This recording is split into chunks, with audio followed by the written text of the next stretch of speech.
Just an absolute barn burner of a fight, really. Been described one of the fights of the year. A couple of all-time rounds, even from the UFC's history, goes the distance. You're in control most of the fight, apart from a couple of occasions, which we'll come to shortly. But mate, just reflect on that fight for us, and I guess having fans back in for the first time in about 18 months for you. Yeah, man, it was the whole thing was incredible, mate. Just the whole fight week. There was a real buzz the whole week. I was just really, I was in my element, man. I was absolutely loving it. Press conferences, all that, the crowds, even though they were booing me and he was getting all the cheers and all that, I absolutely loved it, mate. I was buzzing. Even the face-offs we were doing and things getting a little bit heated and whatnot. I absolutely loved the whole thing. I'm a changed man now, you know what I mean? It doesn't mean I'm going to always be a heel. I'm going to just have a go at everyone. But, mate, I really enjoyed, going out of my way to try and entertain. So maybe that's where we go from there. Again, it's entertainment business, and I really enjoyed the whole thing about it, and especially with the crowds. I'm like, I just want to entertain. You know what I mean? So, put on a show for them because, man, what a moment. That, it was pretty incredible to be a part of. Pretty much made history with Ortega. So it was pretty cool. It is right. You're right when you say it's really the first time, I guess, you've engaged in that kind of fashion and really bought into the pre-match, build up and really trying to antagonize each other, I guess. Why was that the case this time around, mate? Was it born out of the rivalry? Obviously, his coaches on the Ultimate Fighter there. I know there was you guys had your jokes at the same time, but there was a little bit of ill feeling clearly as well. Just talk us through that, how you came to that decision this time around. Yeah, man, just obviously spending so much time with them. There's going to be things that annoy you. There's going to be things that are said. I seen that, we could get under his skin pretty easily. So I was always going to, try and get in his head a little bit going into this one. Obviously, there was that, little bit of bad blood. Obviously, it's not the worst you've ever seen, but there was a dislike for each other. You know what I mean? Purely just, even though it started off as just stirring the pot and all that, when you're competing with someone and you're saying stuff and you're trying to get under each other's skin, you're going to get under each other's skin. So, again, I'm composed. No matter how much I hate someone, I'm always going to be composed and level-headed going into a fight. So I was always fine with it, knowing that no matter where this, animosity went, whether we end up punching on in the elevator or whatever it was, come fight time, I'll be ready to do work anyway, no matter what. So, but yeah, just knowing that how much I enjoyed it and how much I got out of it, a whole new confidence out of the whole thing, mate. You're going to see a bit more. Volk, like I said, Volk's the new man. He's coming for everyone. Let's talk then, mate. I guess let's dig a little bit more in on the crowd during the fight. As I mentioned, first time, I know you only had the one fight there against Max where there was no crowd in between when you did have crowds back at the end when you first won the title there. But how did it change things for you? You mentioned that there was probably a majority American support clearly for Ortega. Did you feed off that? How did you use it to your advantage? Man, I use it all. Like I always say, like I love the doubters and the haters, and people going to keep doubting me, and I use that as fuel. You know what I mean? Like, again, I'll be like, oh, no, yeah, I've got something to prove. You know what I mean? I like having something to prove because it makes me work harder. It makes me more prepared. It makes me, do all these, I'm probably going to do them anyway. But, all the 1%ers, you know what I mean? I'm going to go above and beyond in preparation. And you see it, in my performances. And obviously anyone that trains me knows that, there's no one that works harder than me. There's no one that prepares as well as me and, does what they need to do to get themselves ready. So, these haters and doubters just make me work harder. You know what I mean? I work hard enough as it is. I'm unbeatable as it is. Then you want to add that fire in my belly, whole different beast. So, they can bring it. But, I mean, obviously after this last one, it definitely seems to have changed a fair bit. But, yeah, fighting in front of the crowd and all that. No crowd was just terrible. Actually, me and Joe just watched the second Max fight just then, actually. So just fighting no crowd and that is just it's terrible once you even watch back, like, you know what I mean? But mate, let me tell you, I don't want to bring it up, but we were just watching that, and because we obviously talk about the bias going into even the Ortega match. I don't know if you're going to come talk about that, but there was a bit of a bias. But damn, it is hard to watch that second Max fight with how bad they were, man. Like, I need to say something to these guys because that is pretty bad. You know what I mean? Anyway, I'm not going to dive into that too much, but we just watched that and we just laughing the whole time. It's like, are they serious or what? You know what I mean? It was pretty incredible. But anyway, that's the not that it wasn't close. Obviously, I know it was close, but I mean, it did not help my situation one bit. You know, it was pretty embarrassing on their behalf. But anyway, they sort of try to do that again, I feel, in this Ortega. You know what I mean? It's like Americans against the Aussies. I don't know what it was. Me flagging the flag, you know, high. Represent Oz, let them boo. I don't care. I'm bringing this belt back to Australia, and that was clear. You know, there was no disrespect to the Americans. It was just pure, too much pride. You know what I mean? And that belt was always coming back home. Whether they didn't like it, they're against me for it because they want that belt in America. I don't know what it is, but yeah, I feel like there was still a bias even when you got the doctors and refs and going above and beyond to give favor my opponents. You know, it's pretty. Yeah, it's not fair, obviously, but they can't stop me. They can do whatever they want. I'm unbeatable. So all good. We'll push I know we've gone back home supporting me, so we're good. We'll get to the doctors there with Ortega later in the round and what looked, you know, as if he looked finished. But I guess, mate, before we get to there, just talk us through the 5 rounds in your perspective, how you saw it, whether you felt like you executed, I guess, your fight plan as you hoped to do so. Oh, mate, well, you could see in the stand-up that I had control in the whole fight.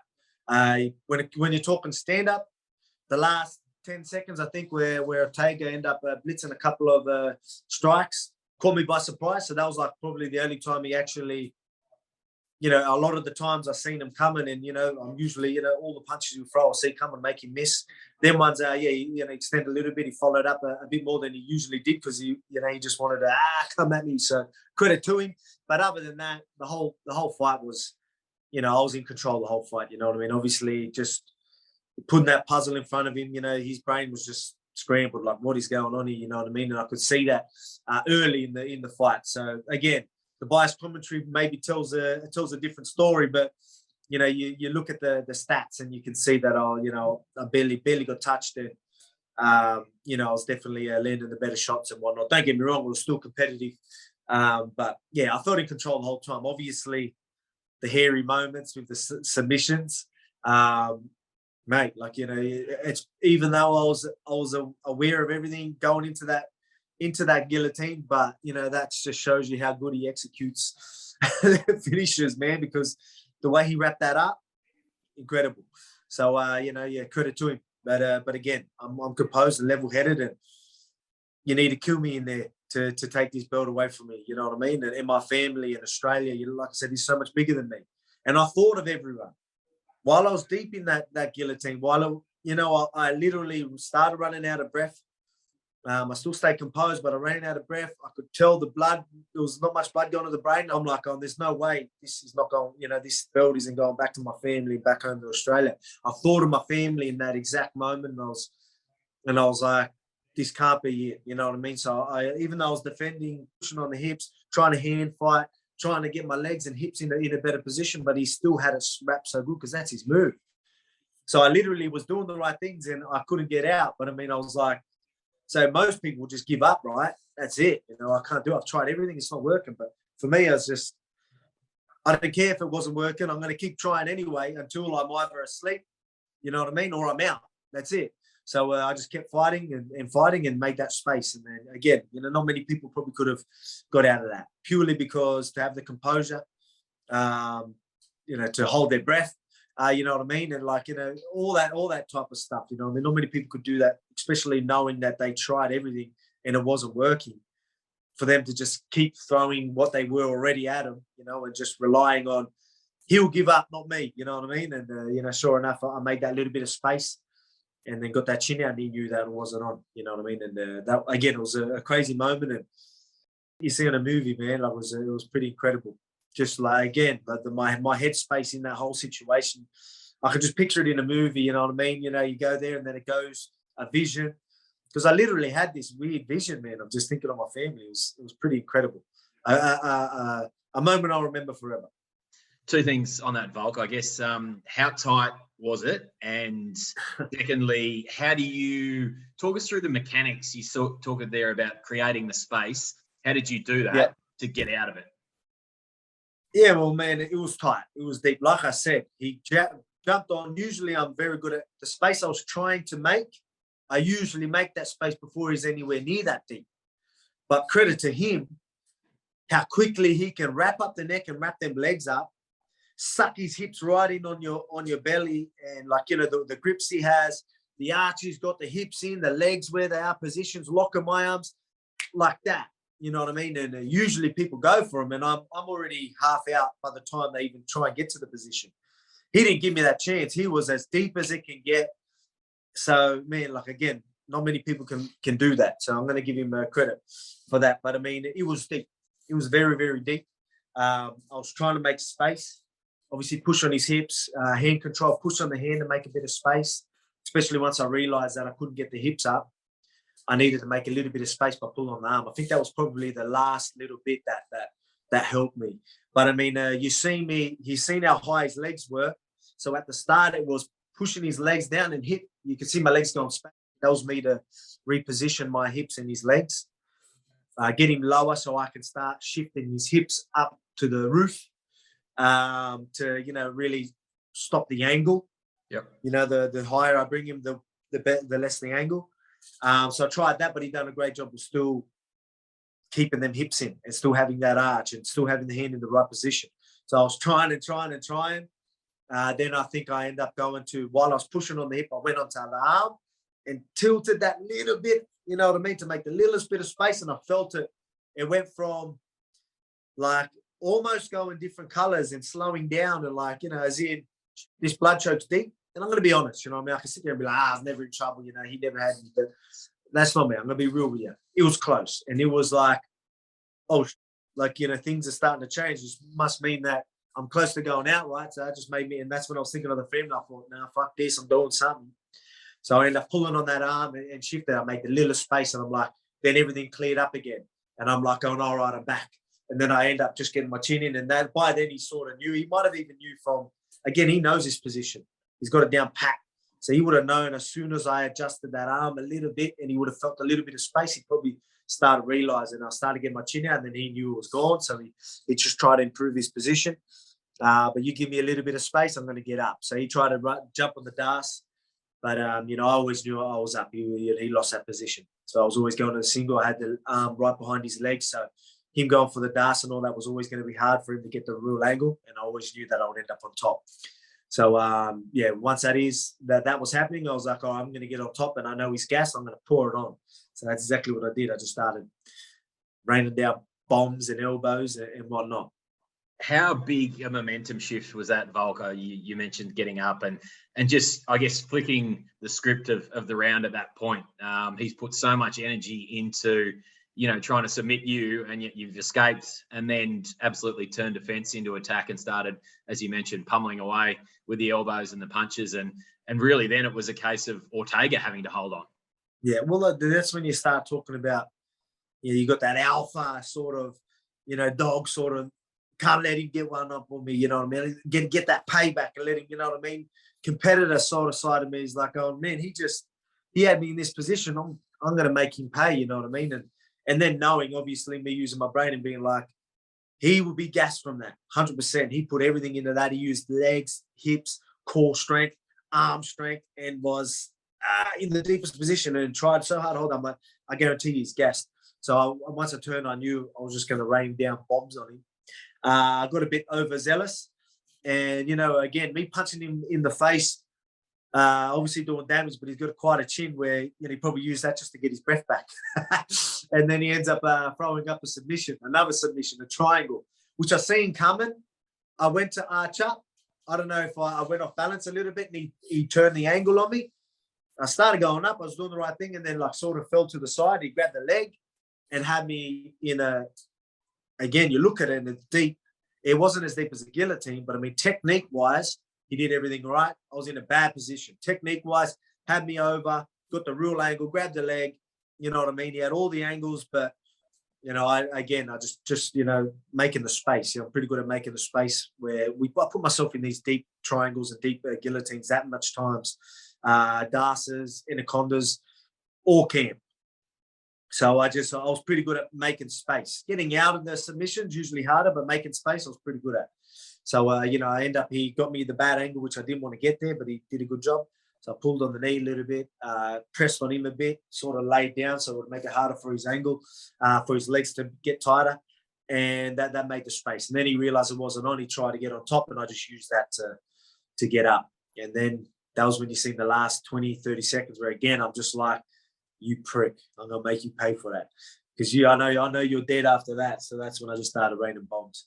Was it a case of, Volk, that was the best you knew that Brian had to throw at you? Basically, that they were his two, I guess, big weapons, the guillotine and the triangle. And at the end of that round 4, Daniel Cormier actually in commentary says, Volkanovski just looks phenomenal tonight. Did you feel that at that point going into round 5? And I guess, mate, where does this rate as a performance in your career? Is it right up in the top 2 or 3?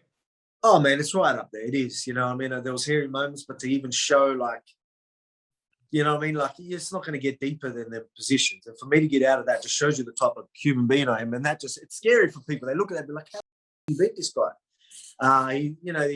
He's outstriking the strikers, out-voluming the volume strikers, like using wrestling against wrestling. Wrestlers, using it against them, grappling, you know what I mean? And then, you name it. I'm beating all these people at their own game. So, and then you look at the toughness and all that type of stuff. But yeah, again, you look at Ortega's last performance and whatnot, like he showed that he's definitely, there's obviously levels and he shows that he's top tier. But then I tried telling him that we're another level again, I'm another level again, you know what I mean? Like what you're doing is great, but you ain't going to be doing them things to me.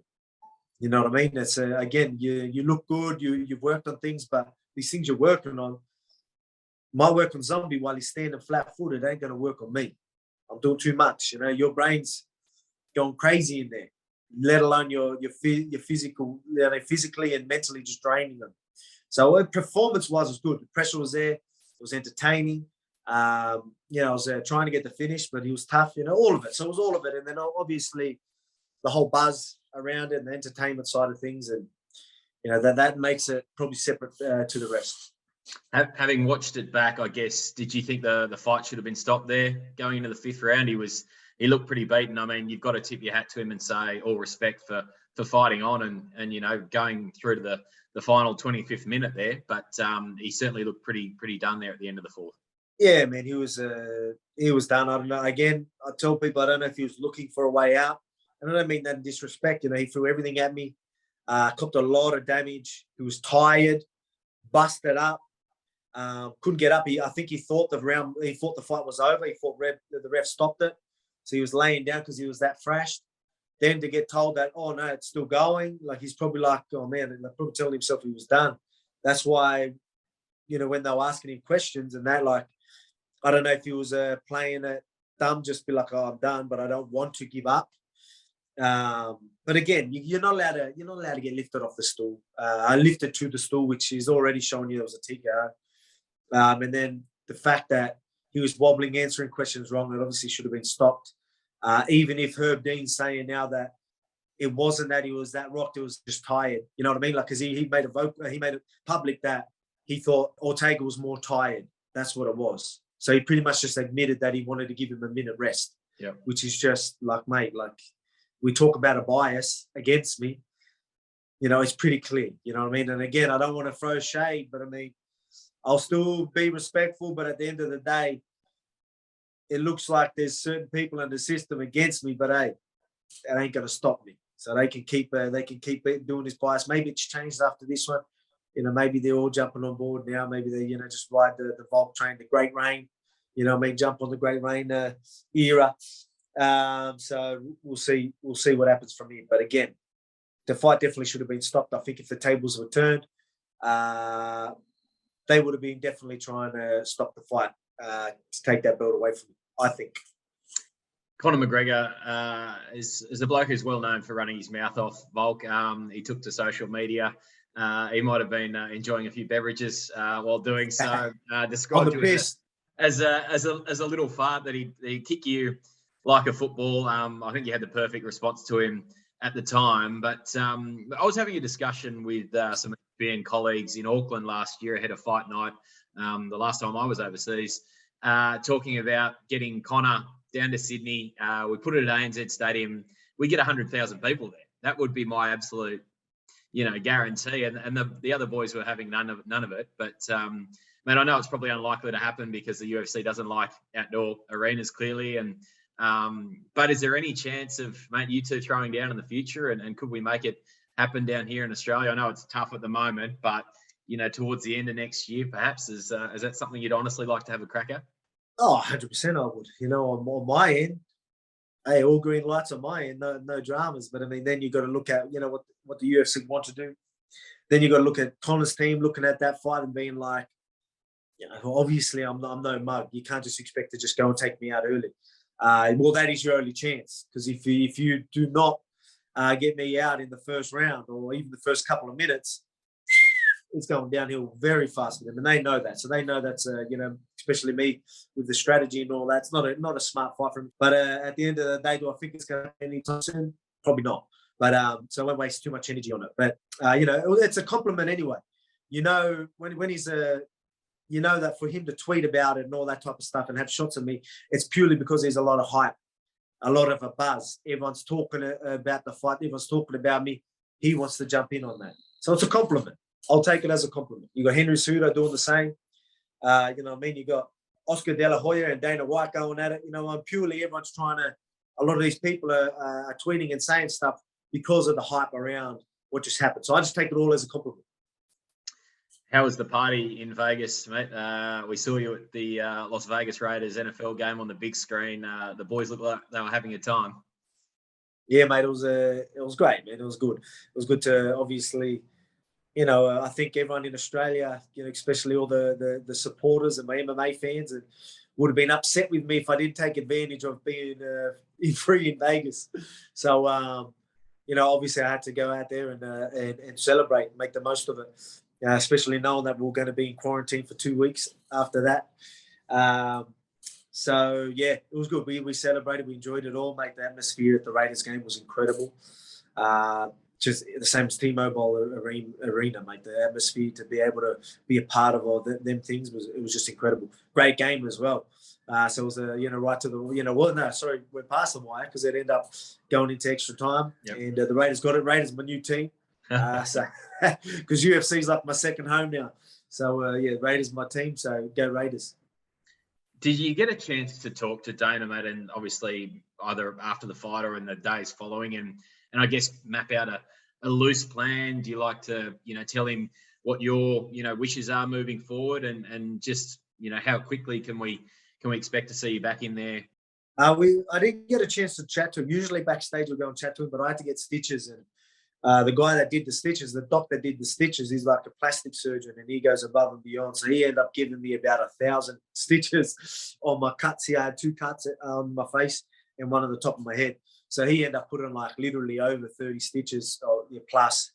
So he was taking his time with that. So usually you go backstage and have a quick chat. So by the time I was out, everyone was pretty much gone. Then I had to do the media and all that type of stuff. So I didn't get a chance to chat. So we need to talk to the UFC, see what they're thinking. We'll throw out what we're thinking, and we'll see what happens going from there. But there's no real plans right now. Obviously, I said I want to stay active, but when you're the champ, you can't just take any fight. It needs to make sense.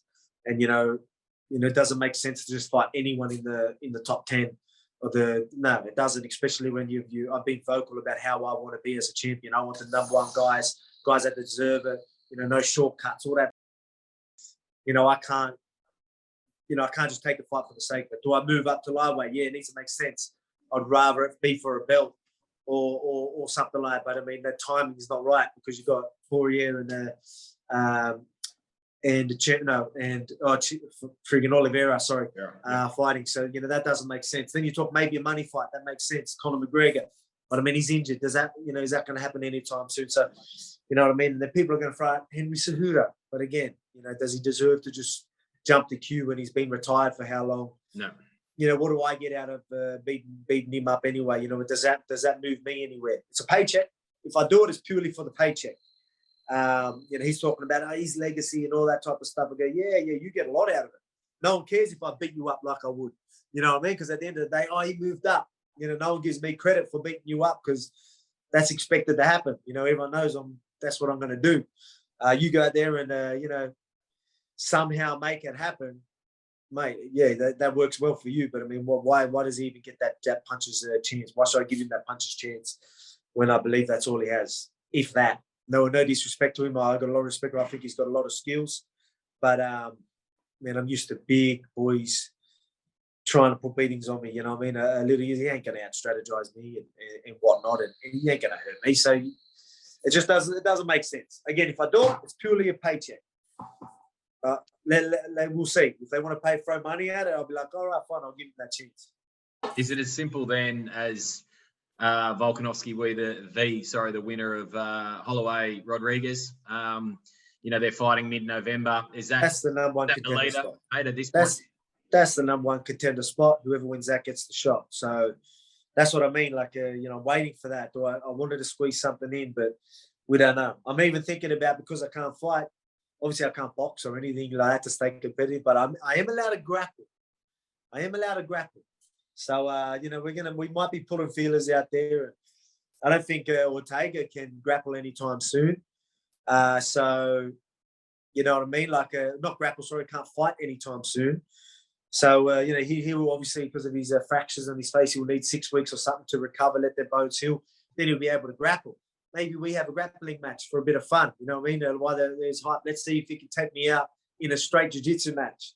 I think that'll build a lot of hype and might give us something to do while we're waiting for the number one contender spot. But again, just throwing out ideas. Now that it looks like we'll be able to travel, I can do the 7-day quarantine at home soon. You know what I mean? So traveling isn't going to be as big of an issue. So I want to take advantage of, parading this belt. Like I haven't had a chance to for the last 2 years because we've had COVID the last 2 years. So, I want to celebrate this belt with the Aussies, go do maybe tours in Australia and meet and greets and let them have a feel of the belt, let them see the belt, give back to the supporters and do stuff like that. But we'll just see. We don't know exactly what we're going to do, but there's definitely things we're looking into. Yeah, how crucial is that change, the move to the 7 days home quarantine, Volk? And obviously things are tracking really well here in New South Wales with vaccination rates and international travels back on for the average man and woman on the street moving forward as well, because you were asked about potentially moving the training base, you and Joe, over to the United States ahead of the fight. I know that the CKB boys have been talking about and discussing it as well. Does this change hopefully allow you to avoid that move and be able to commit to, stay in Windang for the longer term? It does. It does change. Like we were definitely considering it because, again, we're in our prime.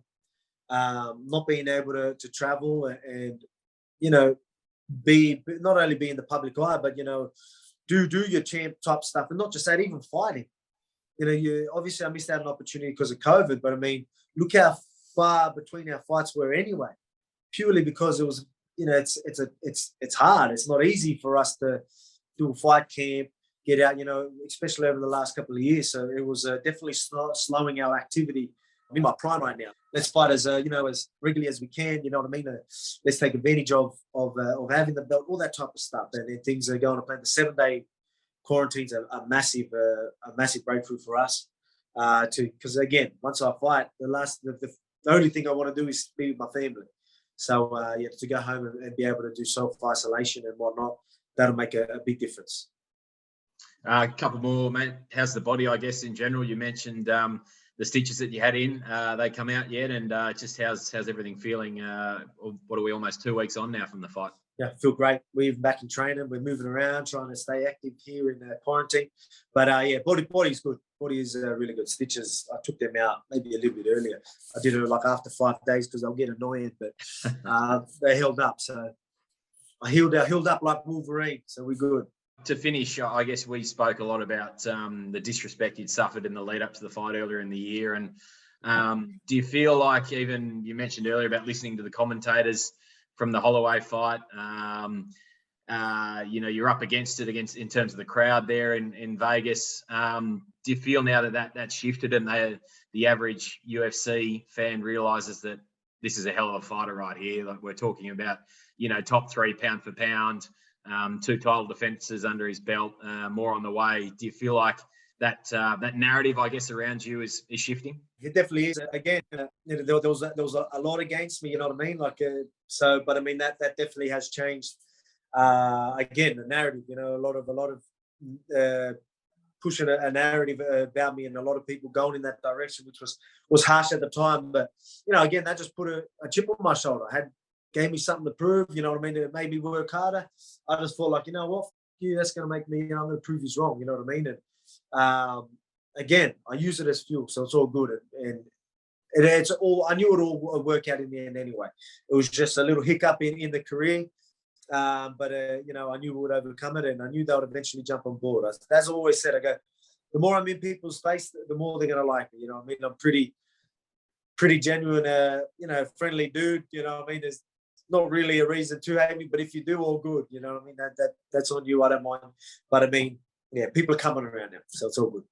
Well, happy days, Alexander Volkanovski. Happy days. A big congrats again, mate, on what was a wonderful performance, and doing exactly what you said, bringing the belt back to Australia, mate. The nation's proud of you, and we look forward to seeing you back in the octagon before too long. No worries, mate. Thank you. Appreciate it. Thanks for watching ESPN on YouTube. For live streaming, sports, and premium content, subscribe to ESPN+.